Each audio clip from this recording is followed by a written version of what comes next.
Okay, so Jason Kelce walked in on Roger Goodell while he was writing the script? I'm just playing, but you gotta hear what was said. Plus, the NFL releases the strength of schedule for 2024 based off the win percentage of the teams last year. And we also get a small Eagles schedule leak. But after that, we hear from former DB Nolan Carroll, who spent 3 years in Philly. He talks Chip Kelly, Doug Peterson, the Eagles draft, and this stacked corner room. You gotta hear what he says about James Bradberry, though. What is going on, everybody? I go by Philly Mike, and this is the Philly Talk Podcast. And today, as always, we got a lot to get into. But before we do that, Eagle Nation, can I ask y'all for a quick favor?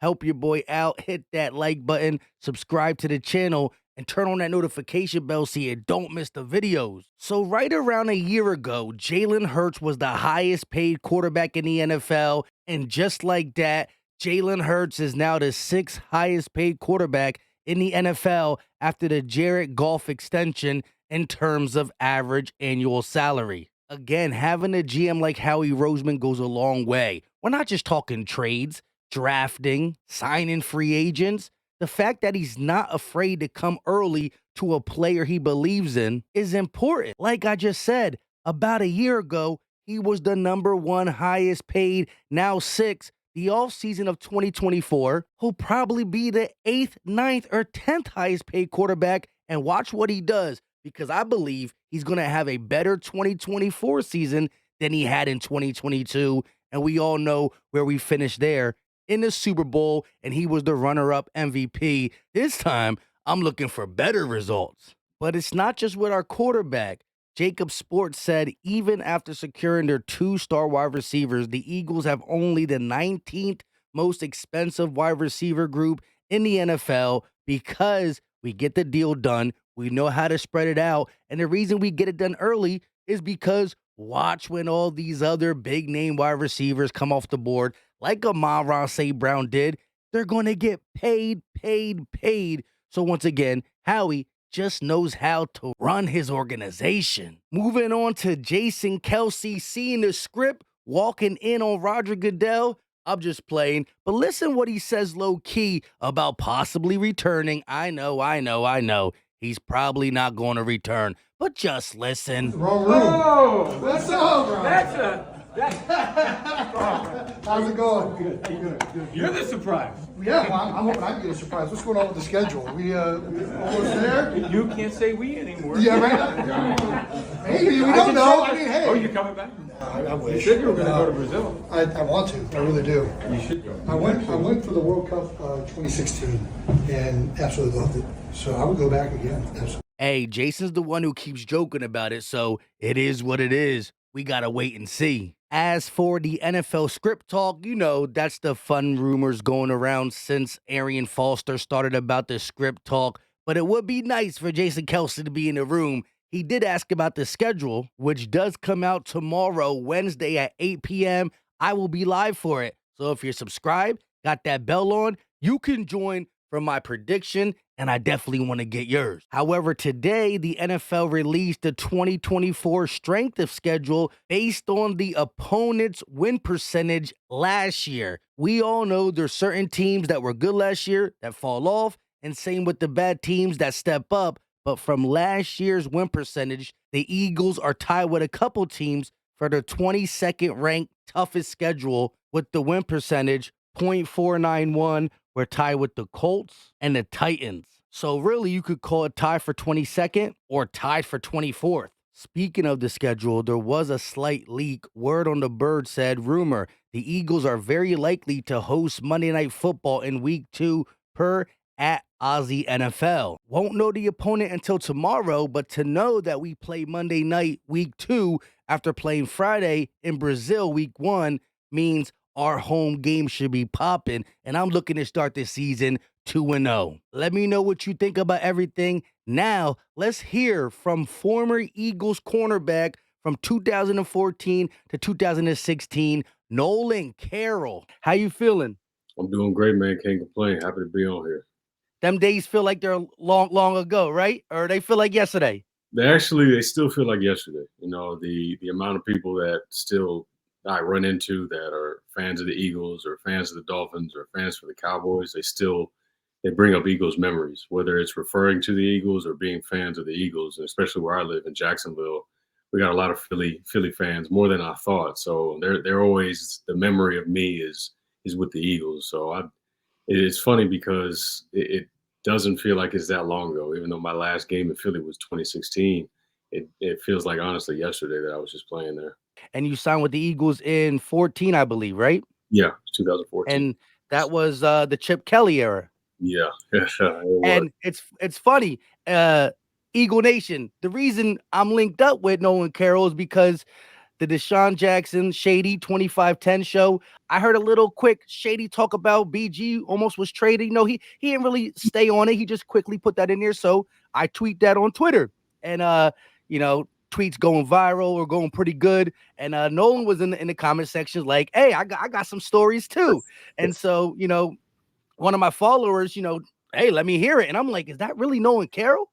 I clicked on it and I'm like, it's Nolan Carroll. So, you know what I mean? I reached out to him and he's on the show. So, that podcast inspired this podcast. So, it's not only the Chip Kelly era, it's your first season as an Eagle.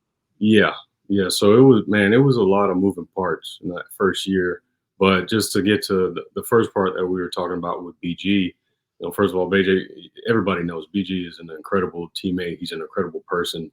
And I joke about this. I wouldn't be surprised if one day he's running for mayor in the city of Philadelphia because he's just that type of guy. But, when I was saying that, they were trying to trade him. BG was a guy, obviously people know injury history that he had. And the one thing I do know about BG is he's just so persistent. He was a guy that he continued to show up, always had a smile on his face, even though he wasn't the starter. At the time when I came in there, it was Trent Cole, Connor Barwin, Benny Logan, Fletcher Cox, and Vinny Curry. And it's like they were kind of saying he was odd man out, but he was a guy that when they put him on special teams, he was rolling. Yeah, I mean, he was making plays. The teddy bear, man, Brandon Graham, and just being down on kickoff, you see him running full speed, and we see it on film. We're just like, man, this guy, he's not playing on defense as much, but he's balling on special teams. And it got to the point where during the middle of the season, I think he was just starting to warm up more, and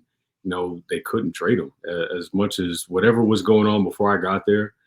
He made it hard for him to do that. And I just want to clear that part of it. That's what it was. But, just me coming to Philly, I was basing it off of my 4 years in Miami. What did it look like? And it was a lot of up and down. And for us, whether it was turmoil off the field with the bullying thing, or if it was, just the inconsistency with the offense and the inconsistency with the defense. I mean, I had 3 different head coaches when I was in Miami. I had Tony Sperano, then the interim coach was Todd Bowles, and then after Todd Bowles, it was Joe Philbin. So for me, having those 3 different kind of guys, you could tell how it was just stressful in the locker room because everybody's mission, yes, it's the same, but the way you go about it is different. So me just looking at it and understanding I want to win. Like I just wanted to win. And I saw what Philly was doing in 2013 with, his new coach, Chip Kelly, coming in, and they won the division that year. And I'm looking at it from the outside looking in, and I said, this could be a team possibly, that I could play with, just knowing the type of weapons that they have on offense. Nick Foles, I think he just thrown 7 touchdowns in the game, had the record. He's the guy, he's the quarterback. I'm looking at LaShawn, Deshaun, even Riley Cooper. He's not even the number 1, but he's got, I think, 1,000 yards receiving.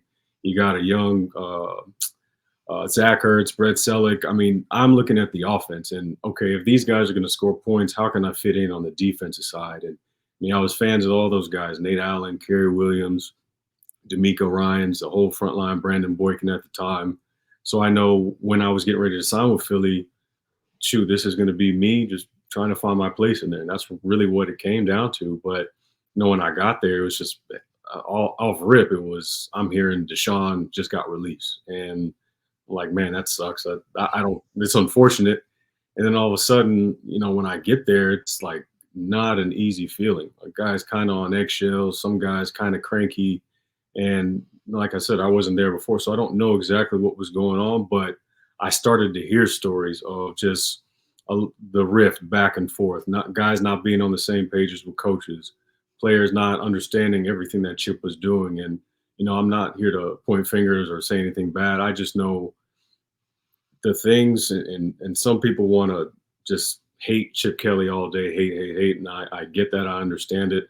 There were some things that could have been done better, but I do know when I was there were things that he helped me with to extend my career and help me show that I can be better than what I thought I was. And I just want to be able to put that out there as well. But, as we were going through it, it was just difficult because what I saw wasn't necessarily what it was at first, if that makes sense. And you have to work at it. And Mhm. he didn't like me when he signed me. That's just what it was. I came in. I pulled my hamstring 4 days before we had to report to OTA. So in his mind, he thought I'd been out partying and doing all this. I didn't do it. I just had a brand new baby that was born a month before. I was taking care of him, and I was also trying to work out at the same time. So I might have gotten 6 hours of sleep at the most, and I'm working out 3 times a day trying to get ready for this new team I'm going to be part of. So I was already behind the 8 ball, and then that just kind of spiraled down to where he put me in the doghouse per se. And, being in the doghouse, trying to learn a new system, trying to learn new coaches, it was just a lot. And trying to see how guys were in the locker room, it was just, like I said, it was more of a rift than anything else. But as time went on and I got healthy, I got back, I was able to play a part in the defense. Not a lot of people know this. Chip actually moved me to linebacker. Uh, Hmm.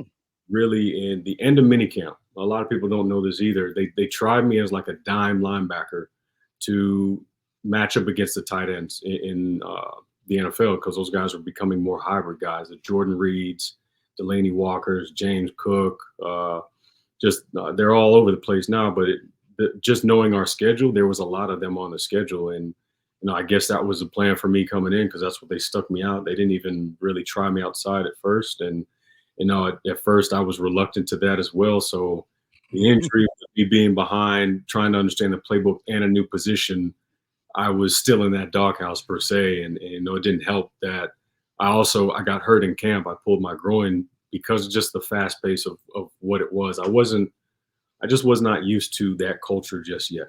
And, once I bought into the program, that's when I felt like my career started to take off in 15, where I was able to, it seemed like almost every week I was making a play. And that really just came down to the mindset and mentality of taking care of my body and taking care of my mental. And, out of all this, that was something that Chip did well.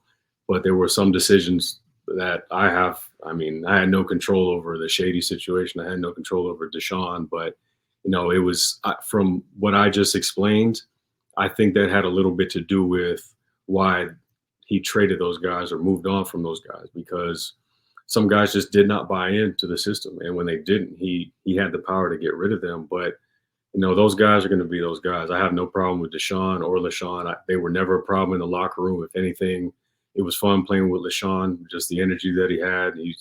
LaShawn's going to be LaShawn no matter what. I don't care if there's a camera in his face or he's in the locker room. He was a great teammate. And contrary to beliefs of what they said about Deshaun too. Deshaun, I felt like he's a great person, still is a great person, and it just sucks that they had a negative connotation behind, him being gang affiliated. That sucks to me. But, just that first part, like I said, in 2014, that was the image that I had and the view I had of the Eagles, and then me coming into it, I was kind of stuck in the turmoil part of, I guess, the changing of the guard and power to basically, trying to come out of it in 2015. So kind of in a nutshell, just that first year without getting too long-winded. That's kind of how it was for me, my first year in Philly. Yeah, and then you end up playing two more, the 15 season and the 16 season. I'm correct, right? Yeah. So, 16 came around, and that's when we hired Doug, and it's kind of back to square one again with just a new coach and new culture. And it's more revamping the culture back to the Andy Reid days than it was anything else. It's getting back to who the Eagles truly were and getting away from the circus that we had. And, I'm really appreciative of Doug in his first year and him really trying to guide the ship, because they gave him a task and responsibility that I don't think many coaches could really navigate from, is drafting a young quarterback and then trying to reestablish what Philadelphia is about, and he was able to do that. So all in all, happy I was a part of that first year. I wish I could have been there the second year. One more year, right? Just one more year. Yeah, I try. I mean, I let him know. I let Howie know, and I let Doug know I wanted to be a part another year, just one more. It wasn't even about trying to break the bank or anything like that. I just wanted to be a part of it, because I was there through the growing pains. I was there when we had no weapons on offense. We had these young receivers and Jordan Matthews and Nelson Aguilar, and our only guy was really Brett Selleck, Zach Ertz, and I was really it. We're putting the offense in Carson's hands to try and win every game, and that's just hard to do. And I wanted to be a part. It didn't work out that way. But all in all, I'm still happy for the city. They ended up getting a ring out of all the turmoil, and the guys that were in that room that I was able to play with, they got a ring as well. And that's what. Now I'm pleased about that. I felt like I did win, even though I don't have a ring. I felt like I played a part in that just to help establish the foundation so people know how Philly is. It's been that way since Doug got back there to reestablish what we know as Philadelphia Eagles football. How do you feel about what the Eagles did this offseason? I'm talking about some of the signings from Devin White to bringing C.J. Gardner-Johnson back, Saquon Barkley going from New York, staying in the division, going to a division rival, and then just the draft, shoring up the defensive side of the ball. Howie Roseman never drafted a defensive back, a cornerback in the first round. The Eagles haven't done it since Lito Shepherd in 2002, but that wasn't Howie doing the drafting at that point. So he's never done it. How do you feel about the whole offseason in totality for Philly? I think it was good. It addressed needs of depth, and it also addressed needs of veteran leadership. I think if you look at the draft the year before last, when they drafted all those Georgia kids, they were young. And, you need a veteran presence like Devin White, because he's won a Super Bowl. He's been playing lights out for, I forgot, man, at least the last 6-7 years, him and Levante David down in Tampa. And he's only 26. Yeah, every time I think of Devin White, I'm thinking, is he 28? No, he's 26. Yeah, so you look at that type of veteran leadership and it's not necessarily in the games, it's how to prepare, it's how to practice, it's how to take care of your body. You need those things, and they solidified that. And then also, too, in the draft, just drafting those young guys. Quinyon Mitchell and Cooper DeJean. I just think having those two guys with Slay, as much as people hate Bradberry, it doesn't even matter. It's just more about experience. At this point in time, when you're an older guy, a corner at least, you're trying to teach these guys what you've seen through your eyes out of many years. And to be able to have those guys, and then Sidney Brown coming back from an ACL, and he was playing decently as well too. So having those young guys in the room, learning from those older guys, I think will help. And if you have that situation that happened last year where, both your starting corners get hurt, your starting safety gets hurt, what guys can you bring in that are athletic, that have had somebody teach them at the Pro Bowl level to be able to come in right away and compete? I think that will help them. And also, I believe it's the young guy, Eli Ricks is his name, the other corner. He was thrust in the fire. He reminded me about a little of myself being like that too, and that'll help you.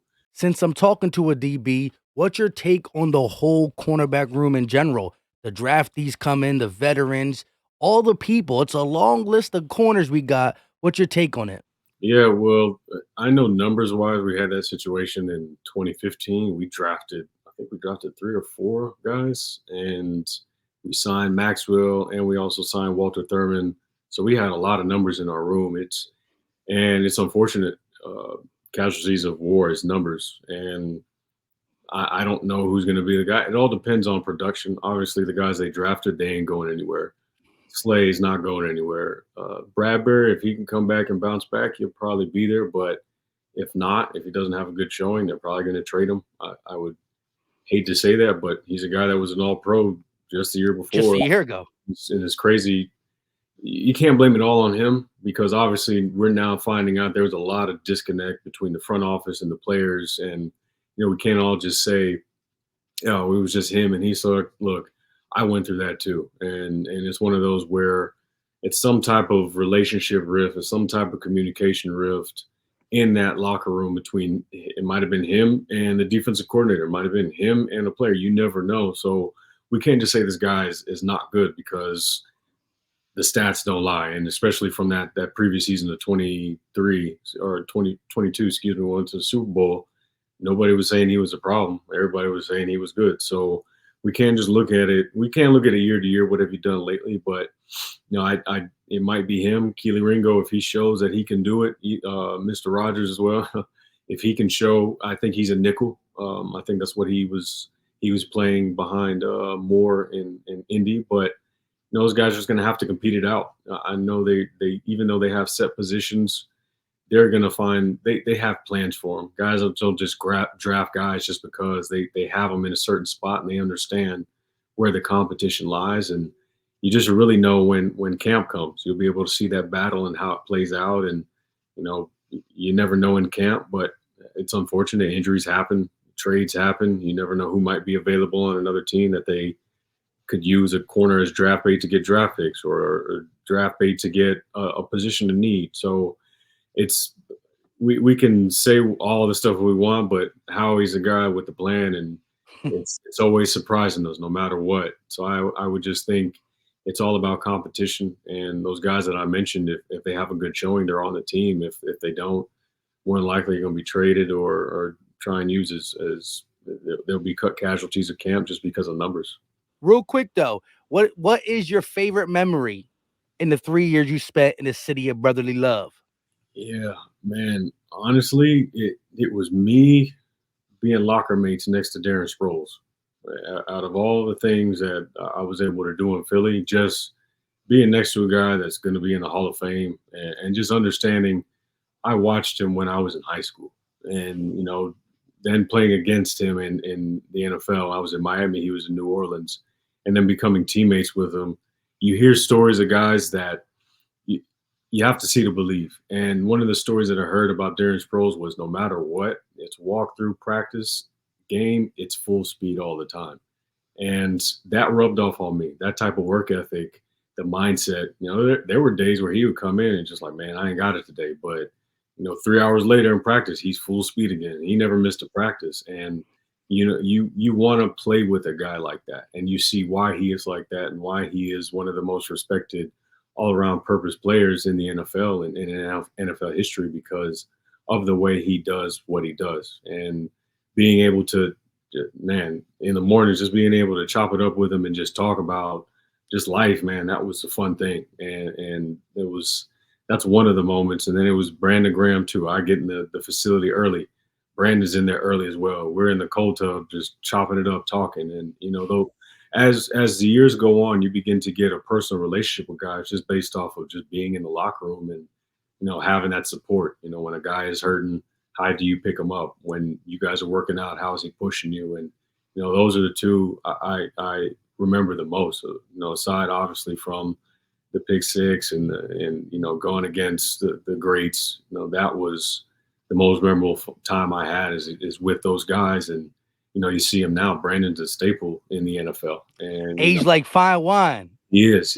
And, I talk to him from time to time, just tell him, man, I still support him. I'm still a fan of him just because of how he's been able to do it. And the mindset that he has is the same mindset he had when I was there. And it was even the same mindset before I got there. And, the same with Darren Sproles. You see his highlights and you're like, man, I really played against this dude. And I really played with this guy. And, it was a guy that I took pride in even blocking for on a punt return because I knew he had the chance to always house one. So it's just those little things is what I take the most. And as you're a player, you never really understand, when people ask you that question, what is the thing that you miss the most? It is the locker room because it's that type of bond that you create in the locker room that creates those big plays that the fans get to see, and create those memories, and where it started and how it started too.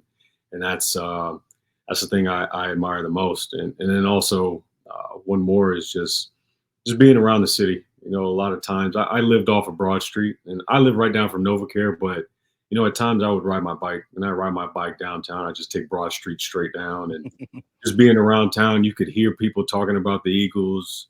Most people, for whatever reason, they never affiliated my face with the Eagles until they like really stared at me. But I'd be at restaurants or I'd be downtown or I'd be in an Uber and you hear the fans talking about the Eagles and you could hear how passionate they were about this team and their days, their weeks were predicated on if the Eagles won or lost. And I took that to heart because I said, look, if we can win, that means everybody's week is good. And if we lose, people's week's going to be a little rough. So at the end of the day, like I said, it's hard to describe, but the city itself, being able to play for a city like Philly and give it your all, which I really did. I gave everything I could to that city for 3 years that I was there.